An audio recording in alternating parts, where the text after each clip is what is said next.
সবাই ভালো আছেন আশা করি। কথা বলবো হচ্ছে ব্র্যান্ড নিয়ে। আপনারা যারা মার্কেটিং সেক্টরে আছেন তারা হয়তো ভালো মতো জানেন যে কোন একটা প্রোডাক্ট সেল করার জন্য, স্পেশালি যারা সেলস নিয়ে বেশি ফোকাস থাকেন, সেটা কতটা হ্যাসেল অ্যাকচুয়ালি এবং কতটা স্ট্রাগল করতে হয় একটা প্রোডাক্ট সেলিং এর জন্য। যারা অনেক বড় কোম্পানিতে জব করেন তাদের জন্য ব্যাপারগুলো অনেক ইজি।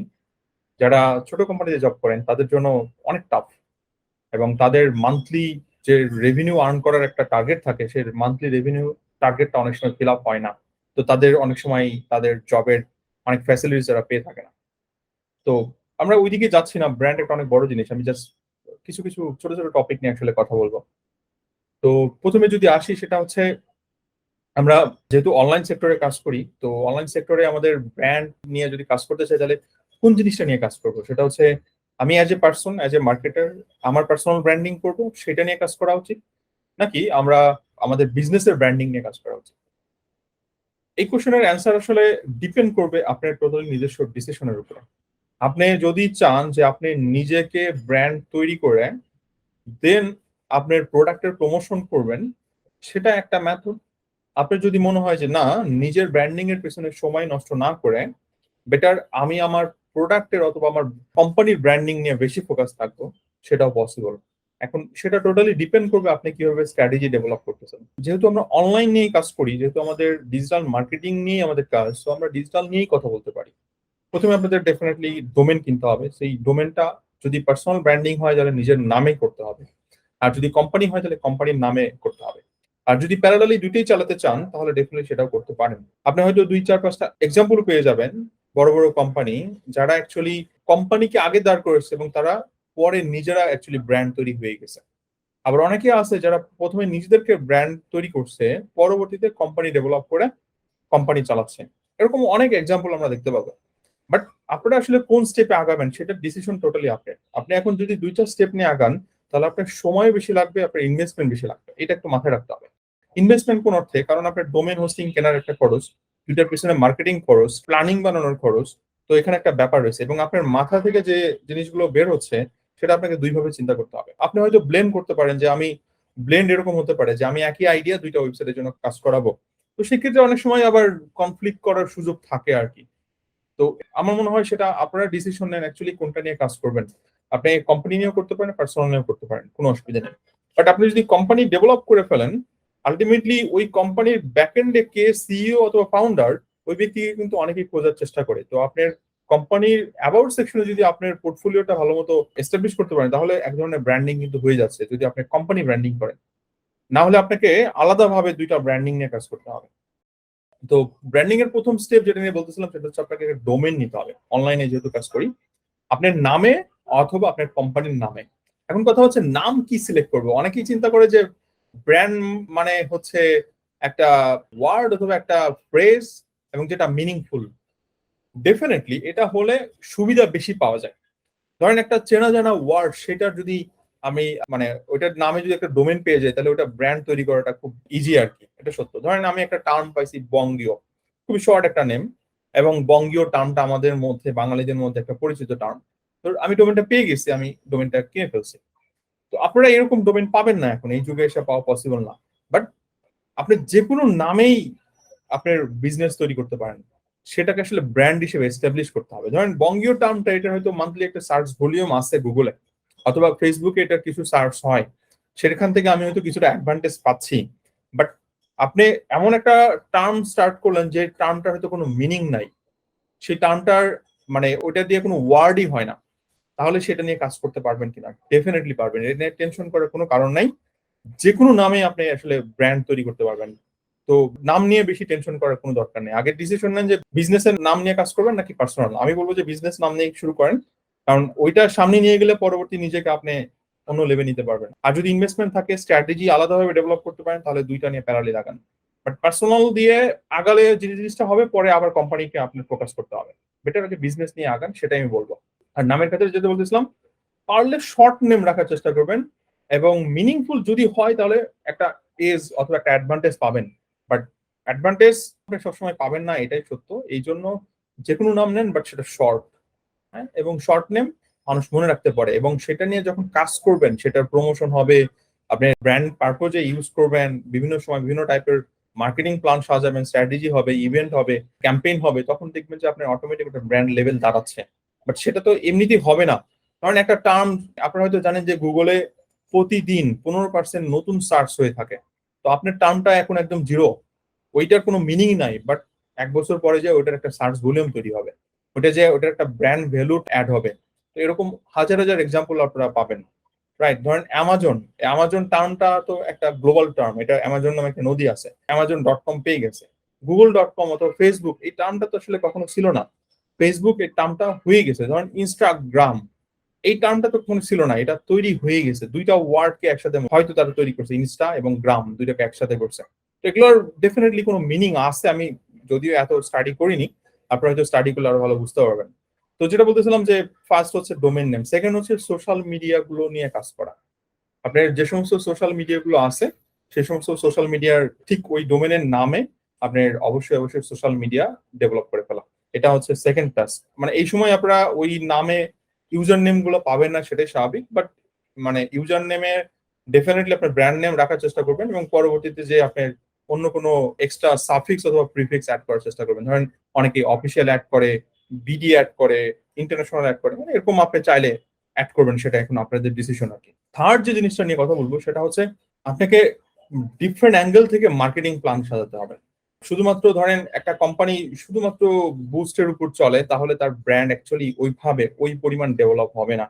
আপনাকে 360 না হলেও ওইটার সারাউন্ডিং এরিয়া গুলো নিয়ে, ধরেন একটা ব্র্যান্ড এস্টাবলিশ করার জন্য আমরা ট্রেডিশনাল চিন্তা করি, ডিজিটাল চিন্তা করি, আমরা অফলাইন অনেক অ্যাক্টিভিটি চিন্তা করি। বাট যাদের বাজেট নাই তারা ট্রেডিশনাল যেতে পারবে না, কারণ টিভি মিডিয়াতে খরচ বেশি, নিউজ পোর্টালে খরচ বেশি, ইভেন্টে আউটডোরে প্রচুর খরচ। তাহলে ডিজিটালে কিভাবে আপনি 360 চিন্তা করতে পারেন? ডিজিটালেও পসিবল। যেমন ধরেন আপনি প্রচুর পরিমাণ কন্টেন্ট স্ট্র্যাটেজি নিয়ে কাজ করতে পারেন, প্রচুর পরিমাণ আর্টিকেল পাবলিশ করা। আর্টিকেল পাবলিশ করলে আপনি গুগলে র্যাঙ্ক করবেন, তার মানে আপনার এসইও স্ট্র্যাটেজি ডেভেলপ হয়ে গেল। আপনি যখন বাজেট থাকবে ডেফিনেটলি তখন এটার জন্য অ্যাড সাজাতে পারবেন, এবং সেই অ্যাডটা হবে আপনার ফেসবুক অ্যাড, গুগল অ্যাড। শুধু ফেসবুক অ্যাড, গুগল অ্যাডে আপনি সীমাবদ্ধ থাকবেন না, ডেফিনেটলি আপনি আরো অন্যান্য জায়গাগুলো এক্সপ্লোর করতে হবে। যেমন হচ্ছে আপনার লিঙ্কডইন হতে পারে, দেন আপনার ইনস্টাগ্রাম হতে পারে, এছাড়া অ্যাডরোল হতে পারে, বিং অ্যাড হতে পারে, সেগুলো এক্সপ্লোর করা, কিছু কিছু বাজেট দিয়ে অ্যাটলিস্ট এক্সপ্লোর করা। এবং ওই সমস্ত প্ল্যাটফর্ম গুলোতে নতুন অডিয়েন্সে না যেয়ে আপনি হয়তো রিমার্কেটিং অডিয়েন্স টার্গেট করতে পারেন, যে যারা আপনার ওয়েবসাইটে আসতেছে তাদেরকে ওই সমস্ত প্ল্যাটফর্মে রিটার্গেটিং অডিয়েন্স হিসেবে টার্গেট করতে পারেন। এটা আলাদা একটা প্ল্যান। আর যেটা বলতেছিলাম যে এটার মধ্যে আরেকটা স্ট্র্যাটেজি, যেটা কন্টেন্টের পাশাপাশি মানে আর্টিকেল কন্টেন্টের পাশাপাশি ভিডিও, প্রচুর পরিমাণে ভিডিও ডেভেলপ করার চেষ্টা করেন। ভিডিও বর্তমান সময়ে হচ্ছে কন্টেন্টের সবচেয়ে বড় স্ট্র্যাটেজি হচ্ছে ভিডিও তৈরি করা, এবং সেই ভিডিওটা বিভিন্ন ফরম্যাটে, শর্ট ভিডিও, লং ভিডিও, আপনার funny video, company promotional video, product promotional video, বিভিন্ন টাইপের ভিডিও ডেভেলপ করার চেষ্টা করেন, এবং সেগুলো কন্টেন্টের অংশ হবে, এবং এগুলো আপনার মার্কেটিং এ বিশাল একটা ইম্প্যাক্ট রাখবে। এবং যেটা বলতেছিলাম এসইও ডেভেলপ হয়ে গেল, এট দ্য সেম টাইম আপনার সোশ্যাল মিডিয়া মার্কেটিং করবেন, অ্যাড এর সাথে যাবেন, এবং ইমেল মার্কেটিং নিয়ে কাজ করতে হবে, আপনার টেলি মার্কেটিং করতে হবে, আপনার হোয়াটসঅ্যাপ মার্কেটিং করতে হবে। মানে যতগুলো ডিজিটাল উইং আছে সবগুলো আপনাদের ফোকাস করতে হবে, এবং সেই সাথে কন্টেন্ট মার্কেটিং এ অনেক বেশি ফোকাস থাকতে হবে লোকাল মার্কেটে। আর একটা জিনিস অফলাইনে পুরা না যেতে পারলেও একটা জিনিসে অবশ্যই অবশ্যই আপনাদের করতেই হবে ব্র্যান্ড ডেভেলপের জন্য, সেটা হচ্ছে পিআর, মানে প্রেস রিলিজ। প্রেস রিলিজের কোনো বিকল্প নাই, প্রেস রিলিজ আপনাকে করতেই হবে, এবং এটার কোনো বিকল্পই নাই। ব্র্যান্ড এস্টাবলিশের জন্য প্রেস রিলিজ না করলে অ্যাকচুয়ালি মানে মানুষ যখন কোনো ব্র্যান্ডে সার্চ করে তখন দেখবেন যে গুগলে সেই ব্র্যান্ড রিলেভেন্ট অনেক রেজাল্ট চলে আসে। তো মোস্টলি যদি সোশ্যাল মিডিয়ার লিঙ্ক চলে আসে, ওটা ট্রাস্ট এত বেশি বিল্ড হয় না। বাট কোন একটা নিউজ পোর্টাল থেকে যদি নিউজ আসে, সেটা ট্রাস্ট আরো বেশি বিল্ড করে মানুষের মধ্যে। ও আচ্ছা, এই ব্র্যান্ডটা অমুক জায়গায় ফিচার হয়েছে, এরকম হয় আর কি না। সো আপনাকে প্রেস রিলিজ তৈরি করতে হবে বিভিন্ন টাইপের, সেটা অনলাইন হোক অফলাইন হোক। অফলাইনে কস্টিং বেশি, বাট অনলাইনে বড় পত্রিকাগুলোতে কস্টিং অনেক হাই। ছোট পত্রিকাগুলো যারা ধরেন 10,000 20,000 টাকা নেয়, অথবা যেটা শুধু আর্টিকেল দিলে ফ্রিতে পাবলিশ করে, তাদের কাছ থেকে প্রচুর পরিমাণ প্রেস রিলিজ নিতে হবে। মান্থলি একটা দুইটা যতটুকু পারেন, বাংলায় হোক ইংলিশে হোক, আপনার ব্র্যান্ডের জন্য সেটা খুব বেশি ইম্পর্টেন্ট। এবং এই প্রেস রিলিজ যদি না করেন তাহলে অ্যাকচুয়ালি ব্র্যান্ডের একটা বড় অংশই আসলে আপনার প্রমোশন হয় না, এবং নামটা খুব ভালো মতো এস্টাবলিশ হয় না। যেমন ব্যাকলিঙ্ক গুগল একটা ভালো চোখে দেখে, সবাই বলে যে খারাপ চোখে, অ্যাকচুয়ালি না, গুগল অনেক বেশি প্রাধান্য দেয়। এই প্রেস রিলিজ হচ্ছে একজন ইউজারের জন্য একটা ব্র্যান্ডের মানে একটা চেনা জানা সোর্স আর কি। সো একটা ব্র্যান্ড নিয়ে যখন মানুষ রিসার্চ করে, কম্পেয়ার করে অমুক ভার্সেস অমুক, তখন সে বিভিন্ন অনলাইন রিসোর্স গুলো দেখার চেষ্টা করে। সো ইউটিউব দেখে, ফেসবুক দেখে, গুগল দেখে, এবং ডেফিনেটলি গুগল হচ্ছে সবচেয়ে বড় সোর্স একটা মানে ব্র্যান্ডকে চেনার জন্য, যে ও আচ্ছা এই ব্র্যান্ডটা প্রথমত এটাকে নিয়ে একটা নিউজ হয়েছে, অথবা আমাকে একটা ছোট পত্রিকাতে এটা নিয়ে একটা নিউজ দেখলাম। এবং সেই নিউজগুলো কিন্তু ডিফারেন্ট হতে পারে, যেন আপনি একটা ওয়েবসাইট লঞ্চ করছেন সেটা নিয়ে নিউজ হতে পারে, আপনি কোনো একটা প্রোডাক্ট লঞ্চ করছেন সেটা নিয়ে একটা নিউজ হতে পারে, আপনার কোম্পানি নতুন একটা টিম লঞ্চ করলেন সেটা নিয়ে হতে পারে, মানে এনিথিং, যে কোনো কিছু নিয়ে আপনি আসলে নিউজ করতে পারেন। এবং আপনার লোকাল পোর্টাল গুলোর সাথে একটা সম্পর্ক তৈরি রাখতে হবে। বাট প্রেস রিলিজ গুলো আমি একটু জাস্ট বলে দিই, সেটা হচ্ছে আপনি যদি তাদের পোর্টাল গুলোতে অ্যাড দেন রেগুলার মান্থে, তাহলে প্রেস রিলিজ ওরা ফ্রি করে দেয়। আর যদি অ্যাড না দিয়ে থাকেন পোর্টাল গুলোতে, তাহলে তারা সেটার জন্য চার্জ করে 10,000, 30,000, বড় বড় গুলো 1 লাখ 1.5 লাখ টাকা পর্যন্ত নিয়ে থাকে আর কি। ওকে, সো এটা আপনার একটা মার্কেটিং এর বাজেটের মধ্যে রাখতে হবে, যে প্রতি মাসে যদি আপনি ধরেন $500 বাজেট থাকে, সেই $500 মধ্যে স্প্লিট করবেন, যে ধরেন 40,000 টাকা, তো 10,000 টাকা প্রতি মাসে আপনার প্রেস রিলিজের জন্য আপনি রাখবেন, আর বাকিগুলো আপনার কন্টেন্ট মানে অন্যান্য প্রমোশনাল অ্যাক্টিভিটিস গুলোর জন্য রাখবেন। আর কন্টেন্টের বাজেট সেটা আলাদাই রাখতে হবে, ভিডিও অডিও এগুলো আলাদা রাখতে হবে। এছাড়া লাস্ট একটা পয়েন্ট, সেটা হচ্ছে সেলিব্রিটি এন্ডোর্সমেন্ট। 4 নম্বর পয়েন্ট, যেটা সেলিব্রিটি এন্ডোর্স করাতে হবে প্রচুর পরিমাণে। ইনফ্লুয়েন্সার মার্কেটিং বলতে আমরা যেটা বুঝি, কারণ এতে প্রচুর পরিমাণ ব্র্যান্ডিং হয়, হিউজ পরিমাণ। ধরেন আপনি কি নিয়ে কাজ করেন, আপনি ধরেন একটা স্পোর্টস গ্যাজেট নিয়ে কাজ করেন, একটা এক্সাম্পল দিলাম। তো আপনি যদি কোনো স্পোর্টস সেলিব্রিটিকে ধরেন, তাহলে খুব তাড়াতাড়ি আপনার ব্র্যান্ডিংটা হয়ে যাবে। বাট সেটার কস্টিং তো অনেক হাই হবে, রাইট? তো আপনি কি করতে পারেন, হয়তো বিভিন্ন ডিস্ট্রিক্ট ওয়াইজ কিছু ছোট ছোট ইনফ্লুয়েন্সারদেরকে ধরতে পারেন, যারা স্পোর্টস অ্যাক্টিভিটিস করে থাকে। অথবা অনেক সময় আমরা এমনও করতে পারি যে হয়তো ব্র্যান্ড ফোকাস নাও করতে পারি, মানে ব্র্যান্ডের সাথে সেলিব্রিটির অ্যালাইনমেন্ট করলে ভালো, বাট অনেক সময় আমরা সেটা নাও করতে পারি।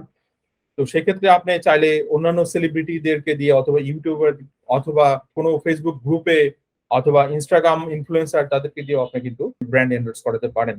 তো যখন তারা আপনার ব্র্যান্ড সম্পর্কে বলবে, অথবা মানে যেহেতু আপনার ছোট ব্র্যান্ড এবং আপনাদের বাজেট কম, আপনারা কোনো একটা নাটকের মধ্যে উপরে এল শেপে অ্যাড যাবে, অথবা একটা ডগি ব্যানার যাবে, অথবা একটা লোগো আসবে, ওটা না করে বরং আপনি তাদেরকে দিয়ে ডিরেক্ট একটা ব্র্যান্ড সম্পর্কে অ্যাড বানান। অ্যাড বলতে শর্ট একটা ভিডিও, যে আপনি অমুক কিছু পেতে চান, অমুক জায়গায় চলে যান। অথবা অনেক সময় আপনারা হয়তো টিভিএফ এর কথা শুনছেন, ইন্ডিয়ান একটা বিশাল বড় ইউটিউব চ্যানেল, এবং তারা এমন ভাবে ব্র্যান্ড প্লেসমেন্ট করে, আপনারা টিভিএফ এর শর্ট ফিল্ম গুলো দেখলে বুঝতে পারবেন। সো ওদের ব্র্যান্ড এঙ্গেজমেন্ট গুলো কত সুন্দরভাবে হয়ে থাকে বিভিন্ন কন্টেন্টের মধ্যে, যদি সেগুলো করা পসিবল হয়। তো দেখেন, অনেকগুলো ব্যাপার বললাম এখন, এটা আমি জাস্ট স্টার্ট করলাম। সো এটা নিয়ে সিরিজ আসতে পারে ব্র্যান্ডিং এর। আমি জাস্ট একটা বেসিক একটা আইডিয়া দিলাম, যে এই স্টেপ গুলো যদি আপনারা মেনটেন করতে পারেন, ডেফিনেটলি আপনার একটা ব্র্যান্ড লেভেল দাঁড়ায় যাবে। সো ব্র্যান্ডিং আপনার মার্কেটিং কস্ট কমায় দিবে, ব্র্যান্ডিং আপনার রেভিনিউ বাড়াবে, আরওআই বাড়াবে, ব্র্যান্ডিং আপনার ফানেল তৈরি করতে হেল্প করবে। ওকে, এবং যেগুলো আসলে খুব বেশি ইম্পর্টেন্ট, আমরা মার্কেটিং করতে গেলে দেখি যে অনেক সময় ছোট ছোট ব্র্যান্ড গুলোর কস্টিং অনেক হাই। ধরেন একটা মোবাইল সেল করব, নন ব্র্যান্ডেড অথবা চাইনিজ ফোন, সেটার কস্টিং অনেক হাই পড়ে। বাট একটা ব্র্যান্ডেড প্রোডাক্ট সেল করতে গেলে সেটার কস্টিং খুবই কম, কারণ মানুষ ওটা সম্পর্কে জানে, মানুষ ওই ব্র্যান্ড সম্পর্কে অবগত, তো তার কাছে পৌঁছালে সে কিনবে। বাট একটা নন ব্র্যান্ডেড প্রোডাক্ট প্রাইস হয়তো কম, তারপরে মানুষ কিনতে চায় না। সো ব্র্যান্ড একটা বড় জিনিস এই বর্তমানে, এবং মানুষ অনলাইনে প্রচুর পরিমাণ রিসার্চ করে। আর আমি যে জিনিসগুলো বললাম সেগুলো যে কোনো ব্র্যান্ডের জন্য অ্যাভেলেবল, মানে যে কোনো ব্র্যান্ডের জন্যই আপনার ইমপ্লিমেন্ট করতে হবে, সেটা এখন আপনি অনলাইনে কাজ করেন বা না করেন। অনেকেই আছে জানেন শুধু ট্রেডিশনাল সেক্টরে কাজ করে গেছে, আমার সাথে লোকালি অনেক ব্র্যান্ডের রিসেন্টলি কাজ স্টার্ট হয়েছে, যারা ধরেন বছরে আপনার 50 লাখ টাকার উপরে ইনকাম প্রতি বছরে, অথবা 100 লাখ টাকার উপরে ইনকাম, কিন্তু তাদের অনলাইন অ্যাক্টিভিটিস নাই, কারণ তারা বি2বি প্রোডাক্ট নিয়ে কাজ করতেছে। তাদের অনলাইনে আসতে গেলে তাদের অনেক বেশি ইনভেস্ট করতে হবে, এট দ্য সেম টাইম অনেক বেশি ইনভেস্ট করতে হবে সেরকম না, ফর্মুলেশন করতে হবে, ব্র্যান্ডকে নতুন ভাবে এস্টাবলিশ করতে হবে, বিশেষ করে অনলাইনের জন্য নতুন করে প্ল্যান বানাতে হবে। তো সেগুলো অনেক সময় তারা আবার করতেও চায় না, যে এক্সট্রা একটা, কারণ তাদের শুধু সেলস এর জন্য ইনভেস্ট করতেছে, তারা হয়তো ডিরেক্টলি মার্কেটিং এর জন্য ওইভাবে কোনো প্রমোশন করতেছে, এরকম অনেক অনেক কোম্পানি আছে বাংলাদেশে। তো সেগুলোর এক্সাম্পল হয়তো দিতে পারবো না, কারণ এগুলোর প্রাইভেসি আছে। যাই হোক, আপনারা হয়তো বুঝতে পারছেন আমি কি বলার চেষ্টা করছি, 4টা পয়েন্টস। তো আমি ডিসক্রিপশনে আবার মেনশন করব, এবং আপনারা কাজ করেন এটা নিয়ে। বাট ব্র্যান্ডিং নিয়ে আমি আরো সিরিজ বানাবো স্টেপ বাই স্টেপ, ইউটিউবের জন্য স্পেশালি। সো আপনারা বুঝতে পারবেন আশা করি। সো ব্র্যান্ড অনেক বড় একটা জিনিস, আমি জাস্ট সংক্ষিপ্ত আকারে জিনিসটা বললাম। আমি যেহেতু অনেকদিন হলো কাজ করতেছি, একদম কোর ব্র্যান্ড পিপল আমি না, তারপরেও যেহেতু কাজ করতেছি, এবং আমরা যখন কাজ করতে চাই তখন আমরা অনেক সময় ফিল করি, ধরেন প্রমোশন করতে গেলে অনেক সময় সেল হয় না। সো ব্র্যান্ড একটা বড় ফ্যাক্ট, রাইট? মানুষের ফিডব্যাক বাজে থাকে, অনেকগুলো ফ্যাক্ট ব্যাপার এখানে থাকে। এনিওয়ে, সো বুঝতে পারছেন, নেক্সট ভিডিওতে দেখা হবে। Thank you.